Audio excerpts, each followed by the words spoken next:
7 on GB News, Britain's news channel. Good afternoon, Britain. Good afternoon, Britain. Join us, Tom and Emily, To find out what's happening in the heart of Westminster. and why it matters to you. Weekdays from midday, we bring you the most compelling stories from across the United Kingdom. And from your doorstep to our inbox, That's right, we want to hear from you, GB News. Britain's news channel. I'm Andrew Doyle. Join me at 7 o'clock every Sunday night for Free Speech Nation, the show where I tackle the week's biggest stories in politics and current affairs with the help of my two comedian panellists and a variety of special guests. Free Speech Nation, Sunday nights from 7 on GB News, the People's Channel, Britain's news channel. In the GB Newsroom, we bring you the news as it happens. With our team of dedicated journalists across the UK, we're ready to give you accurate reporting every day. When the news breaks, we'll be there with bulletins on GB News, the People's Channel, Britain's news channel. Wake up to the headlines with Headliners every morning at 5 a.m. We treat you to the day's biggest stories before anyone else, 7 days a week. You can catch up on everything you need to know before you've even had your kippers. Headliners every morning at 5 a.m. only on GB News, the People's Channel, Britain's news channel. GB News, unlike other broadcasters, isn't obsessed with the London-Westminster bubble. We think there's a nation beyond the M25, and that's why we talk about the issues that matter across the land. Join me on State of the Nation, 8 to 9 o'clock, Monday to Thursday, on GB News. Daisy's listening, and you should too.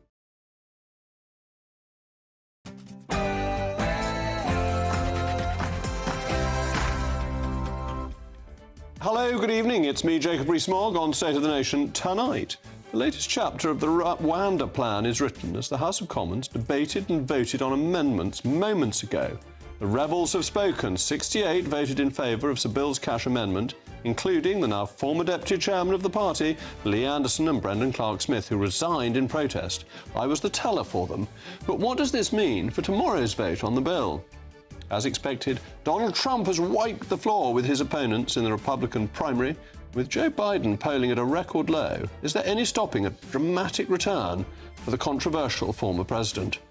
Tens of billions of pounds of your hard-earned taxes are being wasted in Whitehall, with the chief of the National Audit Office warning MPs about government inefficiency. This comes after the revelation that the Mayor of London has spent over £100 million on pointless schemes, including police personality tests and beach parties. State of the Nation starts now.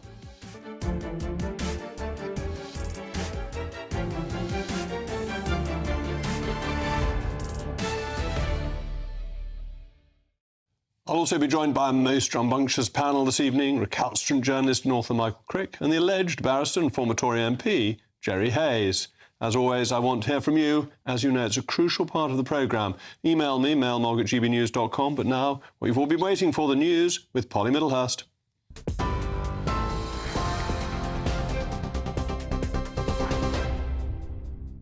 Jacob, thank you, and good evening to you. Well, the top story from the GB Newsroom tonight is, as you've been hearing, parliamentary amendments tabled to strengthen the government's Rwanda Bill were both defeated in the Commons tonight. Our political editor, Chris Hope, explains. A difficult night then for the PM, Rishi Sunak, and his Rwanda plan, with 60 Tory MPs, 2 independents and 8 DUP MPs voting for amendments to try and strengthen his plan. They weren't impressed by the remarks from the Prime Minister to GB News on Monday, making clear he would overrule European judges which try and frustrate the will of the UK government in sending illegally arrived migrants who arrive here by boat back to Rwanda. There's been some casualties too. We've seen the resignations of both Lee Anderson and Brendan Clark-Smith, 2 deputy chairmen of the Tory party, and later tonight, the resignation of Jane Stevenson, a parliamentary private secretary to Kevin Badenoch. So, food for thought overnight for government whips and for Mr Sunak and his team as we go into a key day tomorrow when more amendments are voted on, but crucially, if the bill remains unamended, there'll be a third reading tomorrow night, and that vote could be lost unless whips and the PM, maybe himself personally, can persuade some of those 60 or so Tory MPs not to vote the bill down on Wednesday night. Christopher Hope, well, one of those men who resigned tonight, the former Tory party deputy chair Lee Anderson, told GB News the Rwanda Bill could still work. I won't be in a position to vote for something which I don't believe in. Look, you know, at the end of the day, small boats are coming, they'll keep coming. I want to see a situation where anybody who arrives illegally in this country has no right at all to claim asylum, no right to claim an appeal, and more importantly, no right to go missing and disappear into the country. And I think this bill could work, but it needs strengthening up, and that's why I back the amendments. Well, in the post office scandal today, a Fujitsu boss accused post office officials of knowing about bugs and errors in the Horizon IT system. The Business and Trade Committee heard from key figures involved in the post office scandal, including Fujitsu executive Paul Patterson, who apologised and admitted his company had a moral obligation to contribute towards compensating victims. A people smuggler was jailed today for trying to bring a migrant into the UK by cramming her into the dashboard of his car. If you're watching on TV, take a look at this extraordinary image of a Vietnamese woman seen wedged in a tiny custom-built hideaway behind a Vauxhall Vetra's glove box. Border Force officers searched the vehicle after noticing the carpet on the passenger side seemed a little out of place. 33-year-old Joseph Balog from Slovakia was sentenced to 2.5 years in prison for assisting unlawful immigration at Canterbury Crown Court today. That's the news on GB News, across the UK on TV, in your car, on digital radio and on your smart speaker. This is Britain's News Channel.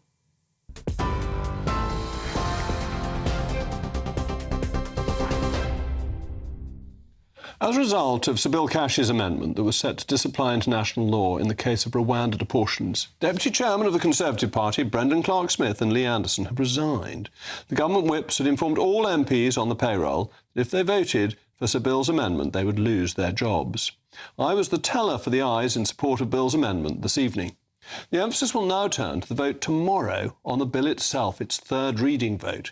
The government's current working majority is 54, but we saw 68 votes in favour of Sir Bill's amendment this evening against the government. So there is a risk that the whole bill, the whole Rwanda bill, could lose tomorrow. The Prime Minister, I think, would be wise to listen to the advice of his backbenchers and make the bill watertight. We're approaching the 2-year mark since Boris Johnson announced the Rwanda plan, and we've seen countless obstacles thrown in its way, including the European Court of Human Rights and our own Supreme Court, which eccentrically based its judgment, at least in part, on evidence from the United Nations, which uses Rwanda as a place to send refugees.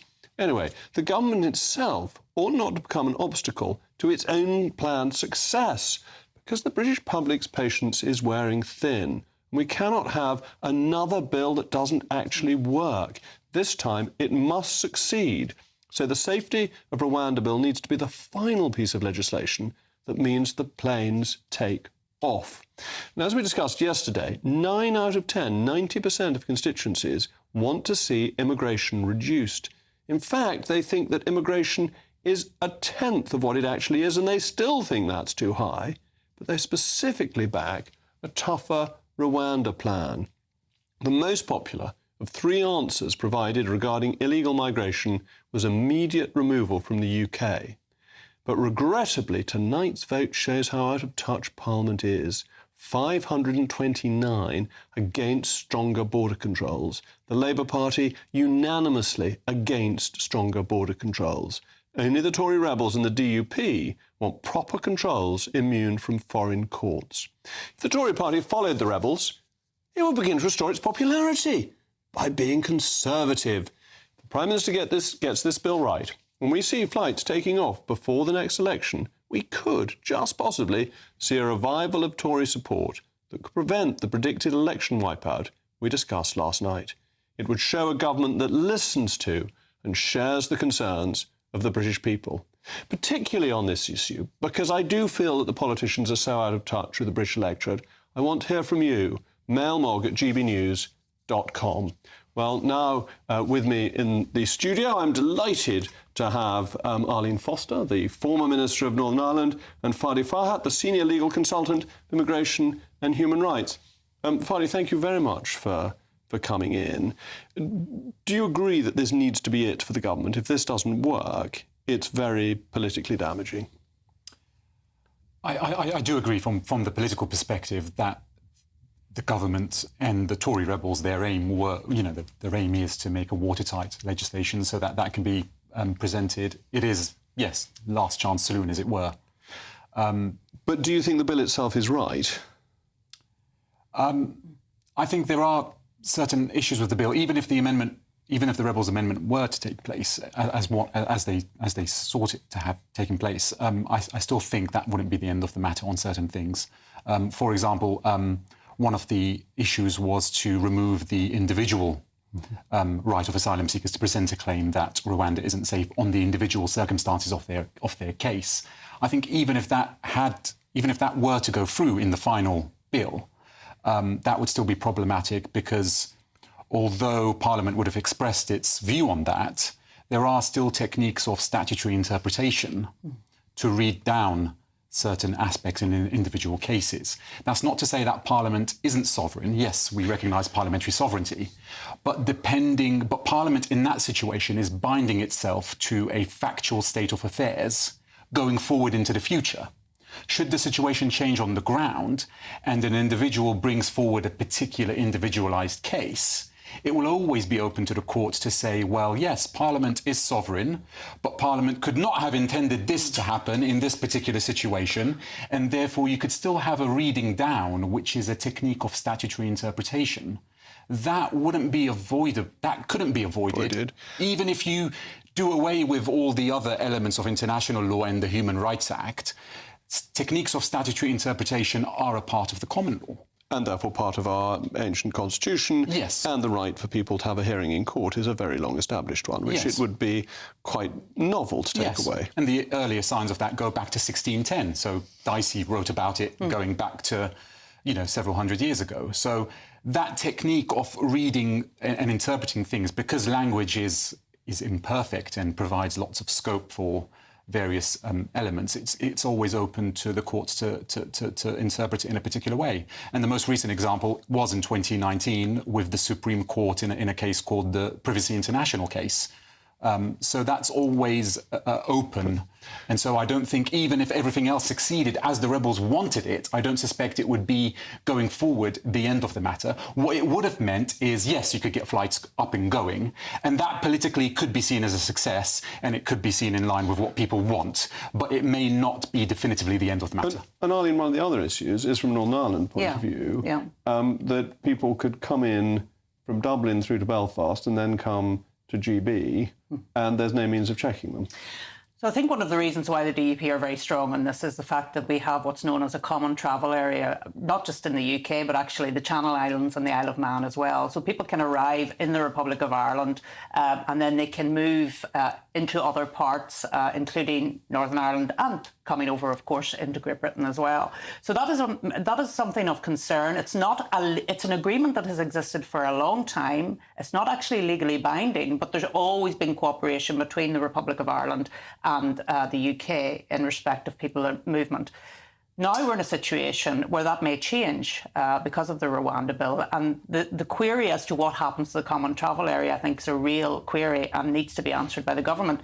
Of course, they're also concerned, the DUP is also concerned about the impact of the protocol in relation to Northern Ireland, because in Article 2 of that protocol, it talks about no diminution of rights, and people have taken that to mean on immigration as well as other rights under the ECHR. There was actually a case, a D'Souza case, which said that immigration actually didn't come under that remit. It's quite a complicated matter, Jacob. But I think, looking at Lee Anderson and Simon Clarke as well tonight, I looked at their letter. I looked at their resignation letter. And they're doing this more in sorrow than in anger. They want this bill to work. That's why they wanted We can actually go to a clip of Lee Anderson. Really so let's have a look at that.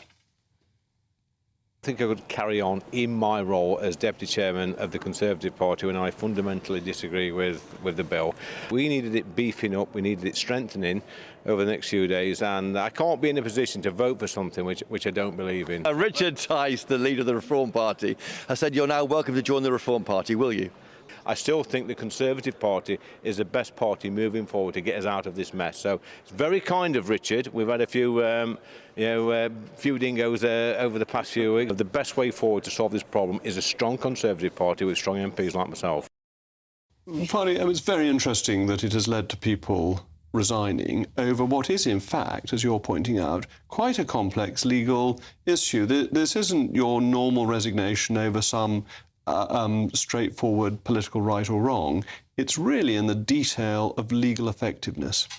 Yes, indeed. And it's really about the interplay between parliamentary sovereignty and the role of the courts in our judicial landscape. And as I pointed out, techniques of statutory interpretation, reading down, reading up, whatever you like to call it, it's really very nuanced. And these resignations are not simply MPs throwing their toys out of the pram, as it were. They are raising a particular point, and it is a point that has particular legal complications.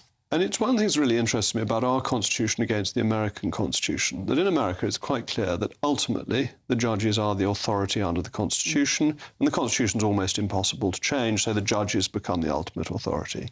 In our system, it is ultimately Parliament if Parliament wishes to exercise its authority, and that's really what tonight's debate has been about. Yes, indeed. And the wider debate about the role of parliamentary sovereignty and its nature and its scope.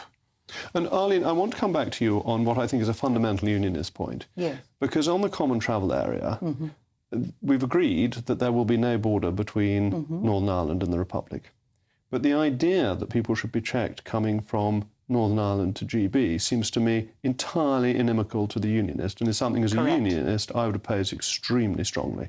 Well, you see, as you know, there's a border in the Irish Sea in respect of goods moving across, and that's what the whole argument is around at the moment, around the protocol and Windsor framework, and there's been attempts to try and deal with those issues. But if this came as another front, in other words, not just goods, but actually people in terms of a border. So when I'm coming over to GBNews or the House of Lords, I'd have to show my passport to get into Great Britain. It would be absolutely a destructive force on the union. And I think government really needs to move very fast to say, no, we do not accept that this is the way of it. And actually, here's why it's not. Because otherwise, it'll start rolling that actually there are going to be checks from Northern Ireland into Great Britain, and you cannot allow that to happen in the United Kingdom. Well, I completely agree with that. We'll have to get people to watch Passport to Pimlico, which is a wonderful Ealing comedy which shows what goes wrong if you have internal passports. Thank you to Baroness Foster and Tafadi. Coming up next, my rambunctious panel are waiting in the wings, one of whom at least claims to be a former Tory MP and a current barrister,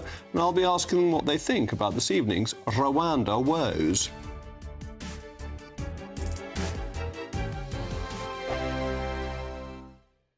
Good afternoon, Britain. Good afternoon, Britain. Join us, Tom and Emily, To find out what's happening in the heart of Westminster. and why it matters to you. Weekdays from midday, we bring you the most compelling stories from across the United Kingdom. And from your doorstep to our inbox, That's right, we want to hear from you, GB News. Britain's news channel. Wake up to the headlines with headliners every morning at 5 a.m. We treat you to the day's biggest stories before anyone else, 7 days a week. You can catch up on everything you need to know before you've even had your kippers.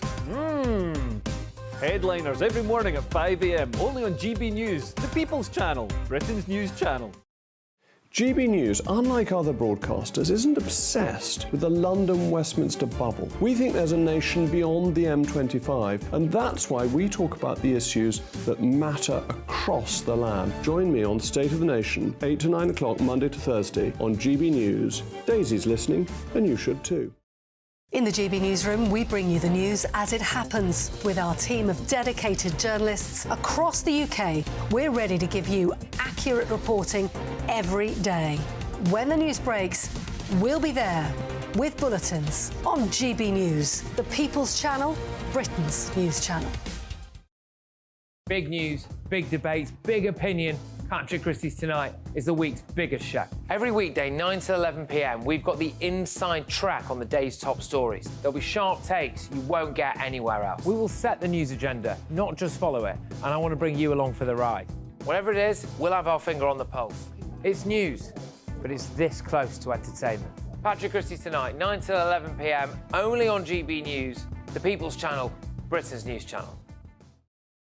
Your weekend starts here with Friday Night Live with me, Mark Dolan, 8 till 9 on GB News. Big stories, big guests and big laughs as we get you ready for a cracking weekend.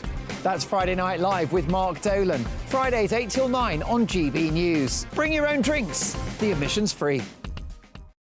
Tired of the usual focus-tested, pre-prepared Westminster runaround? Well, so am I. So you want higher taxes? Is your department to blame for this? Are you rethinking this policy? Every Sunday at 9:30, I'll be sitting down with those in power to get the truth about the issues affecting you. Let's be honest, we've known about the cost pressures of this project for years, not months. That's the Camilla Tominey Show, a politics show with personality. On GB News, the People's Channel, Britain's news channel.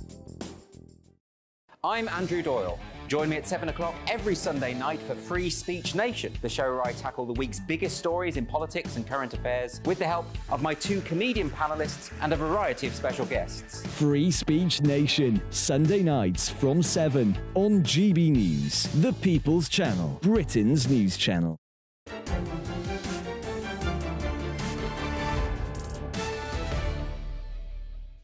Welcome back. I'm still Jacob Rees-Mogg, and this is still State of the Nation. We've been discussing the Rwanda plan, and you've been sending in your views. Anne says, I don't understand how MPs think they can ignore the will of the people. The public wants vastly less immigration and all illegal immigrants deported. No party wants what the people want. Such arrogance from these self-inflated, pompous MPs is disgusting. This is not democracy.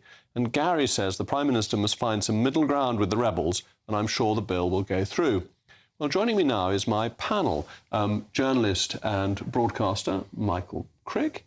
And be careful, Jacob Rees-Mogg. And be careful, Mr. Rees-Mogg, the barrister, distinguished barrister, Thank you so and much. most impressive former Tory MP, though he was a dripping wet one. Oh, well, of course I am. Jeremy Hayes. You had experience in the House of Commons with closed votes. Yeah. This wasn't a closed vote, but 58 plus the tellers, 60 voting against the government, it's quite a lot. Well, this was Clause 4, wasn't it? This is something I don't quite understand. This is something you Well, there were two votes. Oh. One was a Bill Cash amendment, and one was on Clause 4. One was on tightening up the rights to appeal, and one was on powers I of thought it was about abolishing the rights to appeal. It was very carefully limiting them. Well, yes, but they're fairly carefully limited anyway. But I mean, look, you're a leader of the House, and you know, despite our differences, are a great parliamentarian. You believe in the rule of law. How could you say and vote for don't give people the right of appeal? I believe in the sovereignty of Parliament. So I believe that Parliament must have the final choice. And so I'm concerned that the courts have been thwarting the will of Parliament, particularly foreign courts. Foreign courts we can ignore, you know that. We've just discussed it before. Well, we're coming to that actually tomorrow, I think, on the Article 30, or the Rule 39. But Jacob, you voted for a very tight limitation on appeals. Really? I thought it was abolishing the right of appeal. Very tight limitation that people could get sanctuary here if they had criticised the president of Rwanda and things like that. I mean, Under the 1922 Act. There are some protections. Yes. But what I want to come to is the politics of this. How difficult is this for the government? Oh, it's terribly difficult. You can't have people rebelling. I mean, you were saying you were loyal to Rishi Sunak because he was Prime Minister not so long ago when we spoke, and I know you're... I want him to remain Prime Minister, without question. Well, you want a Tory government, but look how it looks to the public. People do not vote for a divided party. Doesn't it actually look as if only the rebels are in touch with public opinion? But they're not If you look at the opinion poll yesterday, it showed all our constituencies want tougher, even tougher than the amendments were going, restraints on illegal migration. Do we have leadership? Do we have government? Or do we follow opinion polls? Michael? Well, are you going to vote for the bill tomorrow? I haven't decided. You haven't decided? Ooh. Why not? Because you were denouncing it in this studio a few minutes ago as being much worse as a result of the amendments not going through. So how can you vote for it? I was saying that the amendments would have made it better. But one shouldn't necessarily always let the best be the enemy of the good. So no, I will wait and see. What is it you're waiting to see? Well, I'm asking the questions here today. I'm asking you. Don't worry. I think he's got you. No, but which way are you more likely to go? Against, or are you going to fall in line? Hope to get a job back. Of course he's going to fall in line. No, don't worry. He's going to fall in line. I'm not hanging on to that. What I'm interested in is the difference between Parliament and the people. That this was a huge vote against the amendments. It was 529. Now, the last very big vote of this kind I was involved with was when 530 voted in favour of Leveson, and I was a teller on the other side with 13 of us who voted against. And it seems to me this is another occasion when Parliament is not in accord with what people want. People want a free press and they want controlled migration. And shouldn't this worry us when Parliament is quite so out of touch? Well, I'm not sure the British public considered the Leveson report and all the ramifications of it in that way. But, I mean, there are frequent occasions. I mean, you must have voted for things in Parliament you must have voted against public opinion in Parliament on some of the social issues. But not necessarily where people I mean, abortion, for instance, these days, the public is in favour of that. But not on things where people feel so strongly in an immediate political interest. This is a top of people's list, particularly if you look at people who voted Conservative in 2019.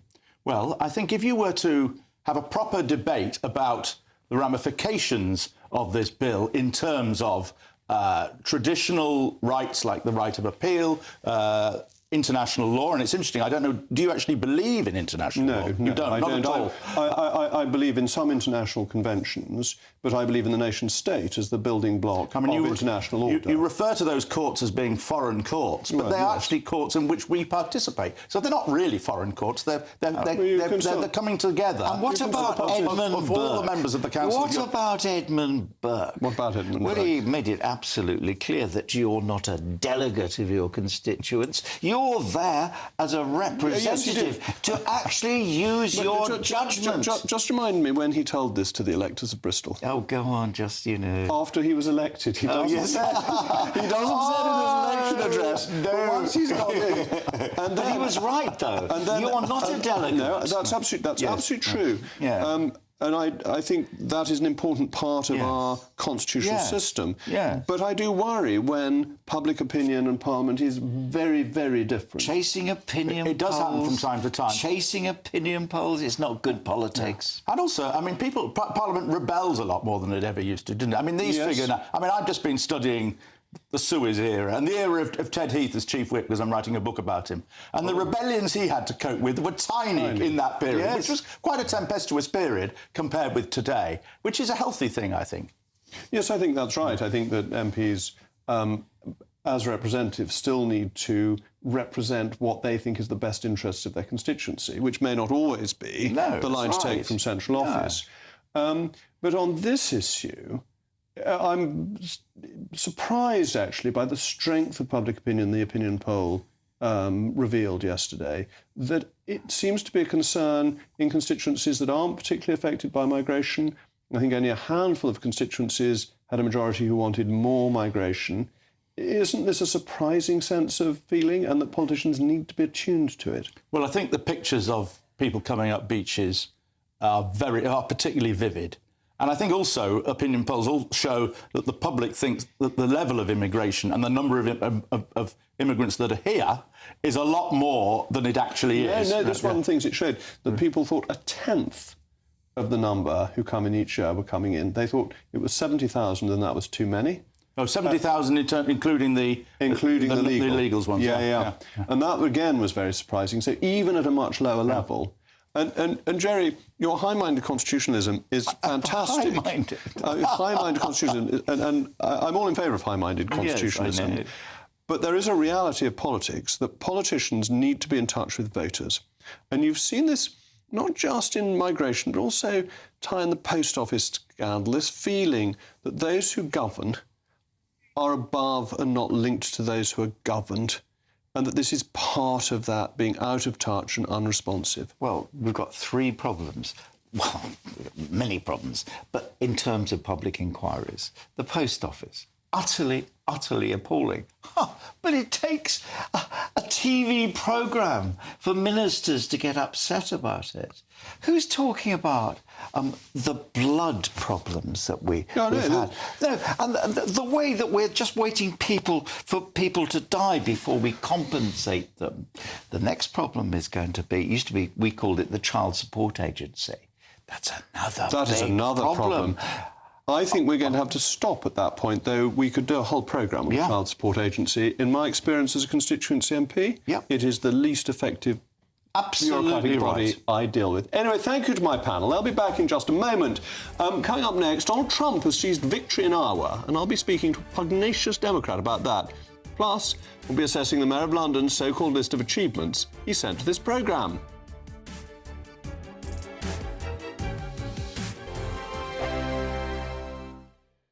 Your weekend starts here with Friday Night Live with me, Mark Dolan, 8 till 9 on GB News. Big stories, big guests and big laughs as we get you ready for a cracking weekend. That's Friday Night Live with Mark Dolan, Fridays 8 till 9 on GB News. Bring your own drinks, the admission's free. Wake up to the headlines with headliners every morning at 5 a.m. We treat you to the day's biggest stories before anyone else, 7 days a week. You can catch up on everything you need to know before you've even had your kippers. Headliners every morning at 5 a.m, only on GB News, the People's Channel, Britain's news channel. In the GB Newsroom, we bring you the news as it happens. With our team of dedicated journalists across the UK, we're ready to give you accurate reporting every day. When the news breaks, we'll be there with bulletins on GB News, the People's Channel, Britain's news channel. Big news, big debates, big opinion. Patrick Christie's Tonight is the week's biggest show. Every weekday, 9 to 11 p.m, we've got the inside track on the day's top stories. There'll be sharp takes you won't get anywhere else. We will set the news agenda, not just follow it, and I want to bring you along for the ride. Whatever it is, we'll have our finger on the pulse. It's news, but it's this close to entertainment. Patrick Christie's Tonight, 9 to 11 p.m, only on GB News, the People's Channel, Britain's news channel. Good afternoon, Britain. Good afternoon, Britain. Join us, Tom and Emily, To find out what's happening in the heart of Westminster. and why it matters to you. Weekdays from midday, we bring you the most compelling stories from across the United Kingdom. And from your doorstep to our inbox. That's right, we want to hear from you. GB News, Britain's news channel. GB News, unlike other broadcasters, isn't obsessed with the London-Westminster bubble. We think there's a nation beyond the M25, and that's why we talk about the issues that matter across the land. Join me on State of the Nation, 8 to 9 o'clock, Monday to Thursday, on GB News. Daisy's listening, and you should too. I'm Andrew Doyle. Join me at 7 o'clock every Sunday night for Free Speech Nation, the show where I tackle the week's biggest stories in politics and current affairs with the help of my two comedian panellists and a variety of special guests. Free Speech Nation, Sunday nights from 7 on GB News, the People's Channel, Britain's news channel. GB News is Britain's news channel, and now you can support it. All you have to do is scan that QR code that's up on your screen right now, or you can go to gbnews.com/support and become a GB News member. You'll have fantastic benefits. We're also going to organise special events where you as GB News members can meet the presenters, the on-screen faces. Scan the QR code or go to gbnews.com/support. Thank you so much.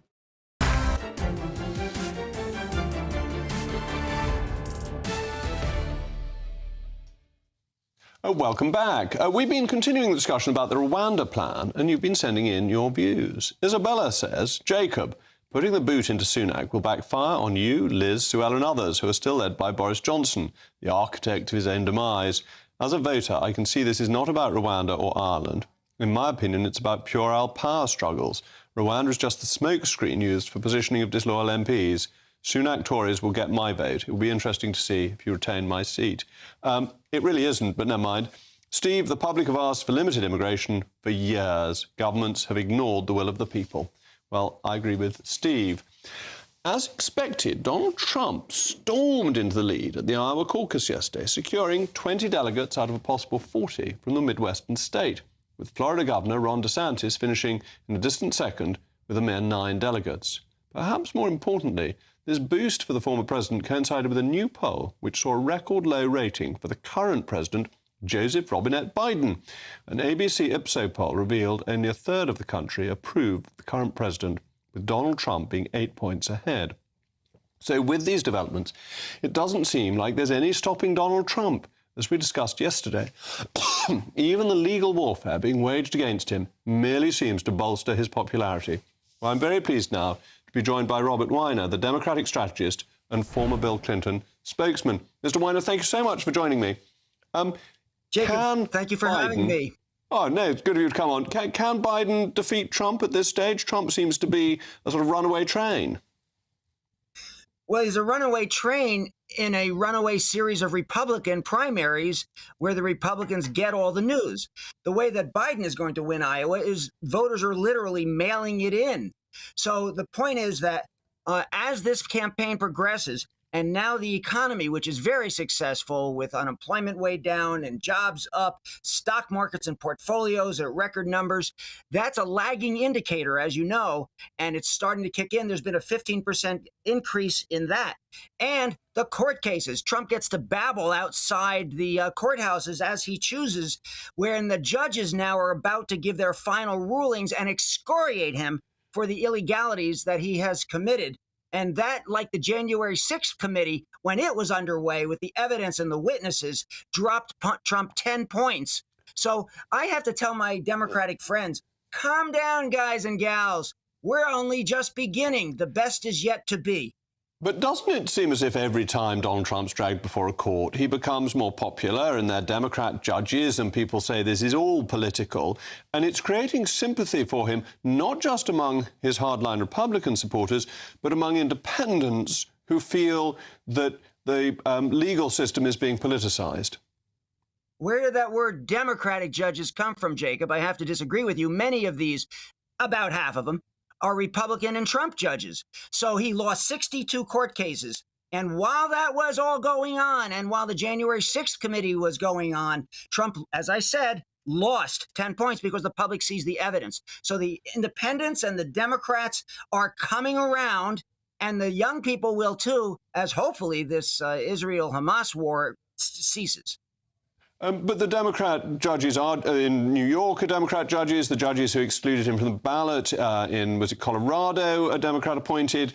There is a public perception that it is Democrat appointed judges who are against him, and his polling has gone up and up. That DeSantis was not far off before all these cases started last year, and now Trump has just stormed ahead. So do you think Democrats are backfiring in taking all this legal action against Trump?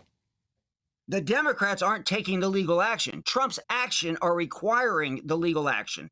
And as the publisher of Op-Ed News, when my conference call that I'm on every week, told me, Rob Call, he said it would be an enormous failure of the justice system if they allow the Trump delay to work and the American people not see and hear the evidence in the cases. Many of these judges will not allow that to happen. And the Filegate, the stealing of the elections, the racketeering, all of that, even the rapes of the women that he's done, the business overvaluations that he's done. When those rulings come in, Trump got to babble in that business case. But watch what happens when that judge puts the facts out in a massive ruling in short order and lays out the evidence of what Trump has done. Let's have a quick word on Biden before we finish. Is he the only Democrat who can lose to Donald Trump because he seems old and confused and is unpopular?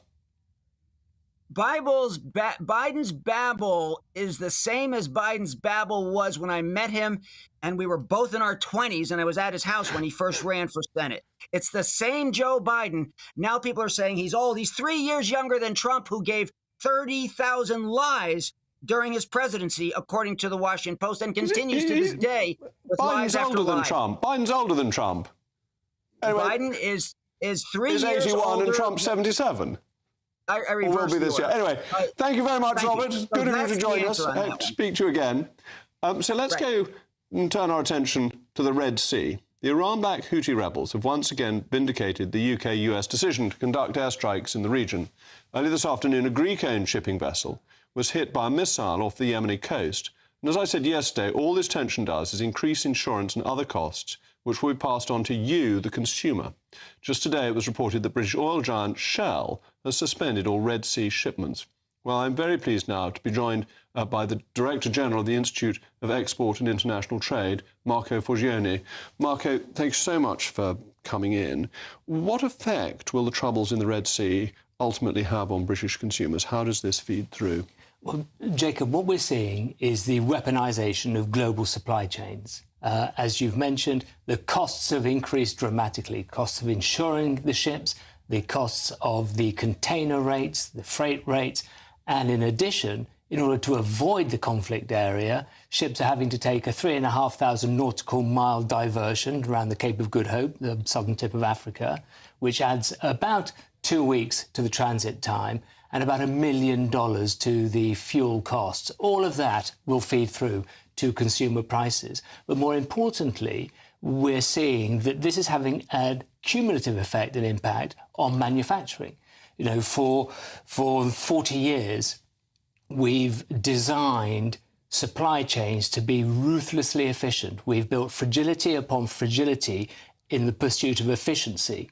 And now we're seeing that these delays are impacting even our manufacturing production processes. This is really important because we've just recovered from the COVID effect on supply chains and the damage that did to just-in-time manufacturing. And you're saying that this will now bring those problems right back again because you've got an extra fortnight's delay and then they've got to go back again. So effectively an extra month's delay in moving shipping about. You're quite right. You've got ships in the wrong place. You've got the containers in the wrong place. We've already seen, I was speaking to colleagues earlier yesterday who've said that there are problems sourcing 40-foot and 20-foot containers on which world shipping relies, particularly coming from Asia. A couple of days ago, we heard from Tesla that they've had to suspend production in Germany because of their supply chain issues. And UK brands like Next and the furniture company IKEA and Electrolux have all already declared that they have supply chain issues. And this is just going to cumulatively get worse. And the action against the Houthis, do you think this has a chance of being successful? Or have they got so used to being in a civil war, being attacked by sophisticated Saudi weaponry, that they can just suck it up? The Gordian knot of conflict is just being pulled tighter. As you've said, the Houthis have survived 8 years of attacks from well-armed Saudi forces. They've shown already that the attacks that they've endured haven't stopped them or prevented them. They've actually seemed to have encouraged them, and the areas that they are attacking are escalating. Initially, it was the Red Sea. We're now looking at the Gulf of Aden as being a target zone. Earlier last week, we saw Iran seize a container ship near the Strait of Hormuz, the other side of the Arabian Peninsula, and a ship off the coast of India was struck a couple of weeks ago. So the real concern is how this escalates. And with the attacks last night by Iran in Iraq and today in Pakistan, we can see that the potential escalation and therefore the impact on the global economy is at the moment unknown but growing. And people seem to be quite calm about it at the moment. The oil price has moved much less than one might have expected when so much of it goes through the Red Sea, because it's 12% of world trade, but a much higher percentage of world energy trade goes through the Red Sea. Do you think markets are being unduly complacent about this? I would rather look at the global hedge, which traditionally is gold, and we've seen in recent months record levels for gold. So I think the reality is global markets are suspecting that this is going to escalate and continue for many months. And therefore, what should the response be? What should governments do to try and solve this problem? I will leave it to the politicians and to the generals to resolve the current issue. The role that we're undertaking at the Institute is to support businesses to understand that we are now in a changed world and that we need to make sure that businesses understand their supply chains, that they understand the routes that their products, goods, services are using, and how they can mitigate any constraint currently in the Red Sea, but it will not be constrained just to the Red Sea. So they can build in more resilience, is what you're advising. You have to build resilience. Yep. As I say, move from that highly efficient but fragile supply chain to a much more anti-fragile and resilient supply chain. Thank you very much, Marco. Coming up, the woes of Whitehall waste continue, and we'll be assessing some dodgy claims made by Sadiq Khan's press office. On Patrick Christie's tonight, 9 till 11 p.m, the Rwanda rebels are in crunch talks this evening. One of the leaders of the five families, Miriam Case, will give her exclusive inside story to us. And remember this? I am joined by the son of England World Cup winner Nobby Stiles, who's leading a lawsuit against the FA over brain injuries allegedly suffered during his dad's career. Find out why the Archbishop of Woke, Justin Welby, is facing calls to resign. And there is the most exciting paper review anywhere on telly. It's Patrick Christie's tonight, 9 to 11 p.m. It's the only show in town. Join us every night on GB News at 11 p.m. for Headliners, which is 3 top comedians going through the next day's news stories, which is exactly what you need, because when the establishment has gone crazy, you need some craziness to make sense of it. Headliners. You don't have to bother reading the newspaper. We've got it covered for you. Every night at 11 p.m. and repeated every morning at 5 a.m. We won't send you to sleep like some of the other paper review shows out there. So join us 11 p.m. every night on GB News. The People's Channel, Britain's news channel. Tired of the usual focus-tested, pre-prepared Westminster runaround? Well, so am I. So you want higher taxes? Is your department to blame for this? Are you rethinking this policy? Every Sunday at 9:30, I'll be sitting down with those in power to get the truth about the issues affecting you. Let's be honest, we've known about the cost pressures of this project for years, not months. That's the Camilla Tominey Show, a politics show with personality. On GB News, the People's Channel, Britain's news channel. I think the most exciting bit for me is talking to people. People who I think are ignored often by the major news channels.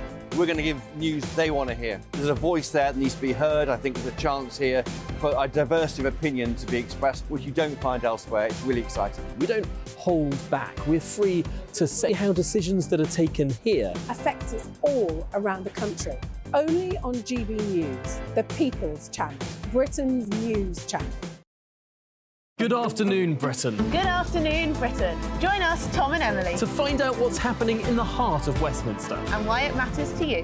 Weekdays from midday, we bring you the most compelling stories from across the United Kingdom. And from your doorstep to our inbox. That's right, we want to hear from you. GB News, Britain's news channel.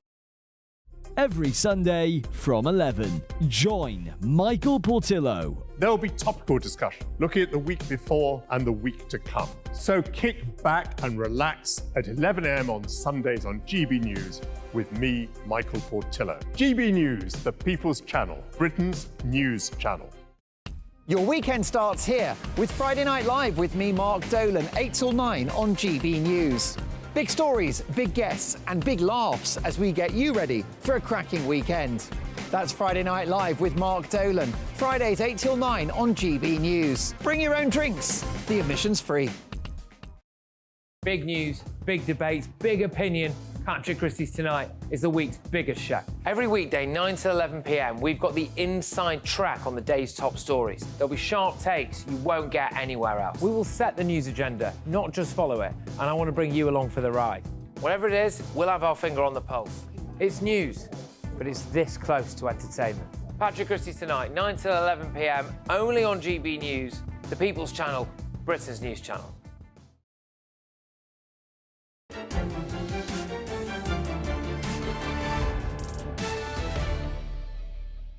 Welcome back. We've been discussing Donald Trump's Iowa victory and the Houthi rebel strikes in the Red Sea. And Elizabeth has got in touch to say if your Democrat guest were consistent, he would insist on those 60 cases of electoral fraud being heard, which they weren't. And Sharon says the last thing we need is another conflict in the Middle East. We need to stop getting involved in problems in foreign countries. In a speech today, the head of the National Audit Office, Gareth Davis, revealed that the government is wasting billions of pounds through poor project management, the use of ancient, slow IT systems and a lack of maintenance of schools, hospitals, prisons and roads. Davis stated that of the £100 billion of contracts awarded by big departments in 2021-22, a third were not subject to competition, with an over-reliance on expensive temporary contracts. He suggested projects like HS2 and new hospitals could be improved with a cross-government oversight board, and they are too large for risks to be managed by the relevant departments. Well, my panel's still with me, Michael Crick and Jerry Hayes. Michael, you've been around for a year or two. Have you ever heard a story about government efficiency and waste before? No, not at all. No, I remember, I mean, even before I was around, you know, in the 1970s, there were people who wrote, there was a guy who wrote a big book about this, wasn't I? I've forgotten his name now, and he's Margaret Thatcher championed him. But actually, Gareth Davies, I heard him on the radio this lunchtime, and he was very impressive, talking about the ways, the ways in which a grip can be got on government spending. And indeed, he gave the example of the Passport Office, where there have been, I mean, it was terrible a few years ago, and now there have been all sorts of improvements. I mean, remarkably, I applied for a passport over the summer, and I was terrified it was going to take 6 weeks and it would be too late. I'd get it back too late for my holiday. I think I got it back in 8 days or something astonishing. So improvements can be made, and it just requires vigilance. And as I think Mr. Davies was saying there, competition plays a role of this, of course. Although you don't want to have competition that ends up cutting corners and cutting costs and creates false economies. But I'm all in favour of cutting back on waste and thinking of less. I mean, what needs to happen now in Whitehall is to examine what happened with the Passport Office. What exactly is it they did that enabled them to become much more efficient, and how can we apply that elsewhere? And this seems to be the point that I was, for some months, the Minister for Government Efficiency. Wow. And one of the things that struck me was that unless you are constantly banging on about efficiency, things will just get worse and worse. And even though there isn't some huge magic pot that you can save, there is a lot more waste if you're not focused on it, which is why I think the Davies report and comments are so important. Absolutely right. And who is the best person? David Laws, a Liberal Democrat, unfortunately. But he was Chief Secretary to the Treasury. He was wonderful. We went around every ministerial department and says, why have you got pot plants? Why are you doing this? That is the state of mind that you actually need. But every government says it. We will cut red tape. Every government says it. The waste in the health service. Red tape and waste are different, though, aren't they? Totally different. Oh, totally different. And that waste is, in a way, easier to cut than red tape, because every regulation has somebody who's campaigned for it and a lobby group that wants to keep it. But there's no lobby group for waste. Well... Is there? Well, no, probably not. Bonfire... All right. There are all sorts of things that go... There are all sorts of terrible habits that go on in government that you'll be aware of and Jerry will be aware of. But, I mean, for instance, a minister comes in and says, right, I want a report on this. And, you know, some people are beavering away at a report. The minister changes. The new minister comes in, isn't interested in that subject at all. They carry on working on that report.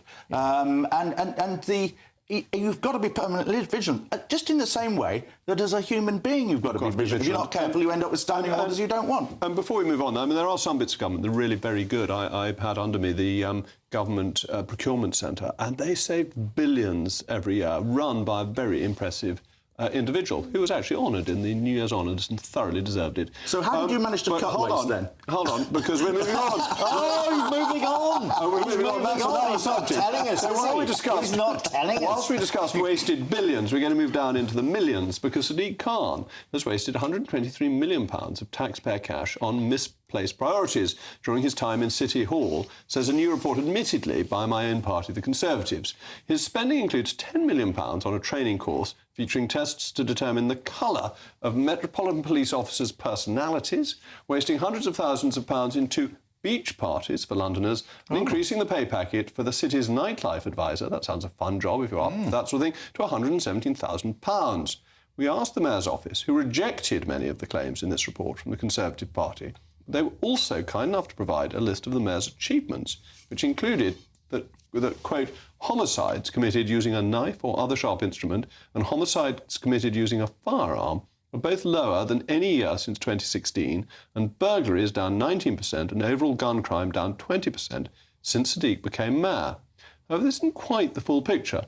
There were 110 murders in 2016, the year Khan took office. However, the figure was higher year on year in the following 5 years of Khan being mayor of London. So while homicides, as the mayor's office euphemistically calls it, with a, quote, sharp weapon may have decreased, murder in general didn't. So I've got my panel with me. £10 million on deciding what colour are you. What colour do you identify with, Michael? Red, of course. I thought you would. Jerry is sort of slightly pale blue. Oh, but that's because of my football team. I should stress. Slightly pale. But you see, I've got this weird... Well, OK, but I don't even go there. That's on the watershed. Yes, no, but colours of the week. Monday. I have that as well. Yeah, I've got that. It's called Monday. synesthesia. Yes. And Monday, all our family have it. Yes. Monday, and shapes. Monday is black with a little blue at the top. Oh, Tuesday's like a piece of toast. Wednesday's like a carrot. Oh. It's really good. Thursday, Sunday, yeah. This is really weird. Yes, and should we spend £10 million on investigating this? No, we shouldn't. It's absolutely ridiculous. My first day in the Department of Environment years ago under John Gummer, who was a wonderful Secretary of State, the Permanent Secretary said, Secretary of State, we've got a report here. The report has cost £50,000. And the report says that people who fall, this is true, fall out of windows which were open.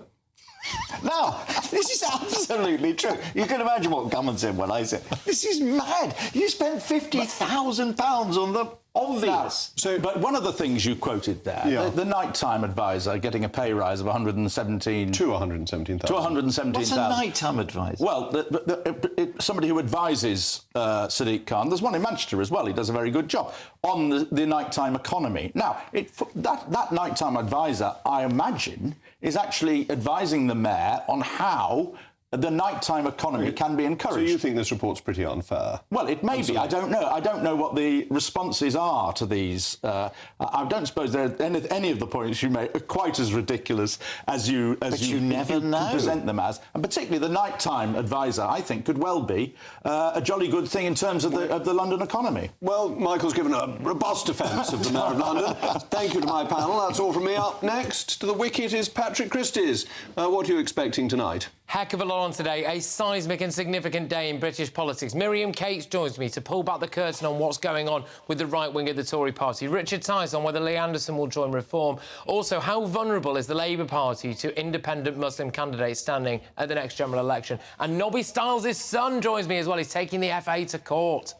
All great stuff. I was teller for the eyes with Miriam earlier on as we counted the votes. I'll be back tomorrow at 8 o'clock. I'm Jacob Rees-Mogg. This has been State of the Nation, and you want to know what the weather's going to be like in Somerset? I have a feeling it'll be a little bit chilly, but better than elsewhere. A brighter outlook with Box Solar, sponsors of weather on GB News. Good evening, Alex Burkill here with your latest GB News weather forecast. It is going to be cold tonight, and with that, the risk of some harsh frost, icy patches and a little bit of further snow. A low pressure system across northern parts of the UK today brought some significant snow here. However, the worst of that is clearing away towards the east, with just some outbreaks of rain, sleet or snow pushing their way southwards across parts of northern central England and Wales as we go through this evening and overnight. Most of this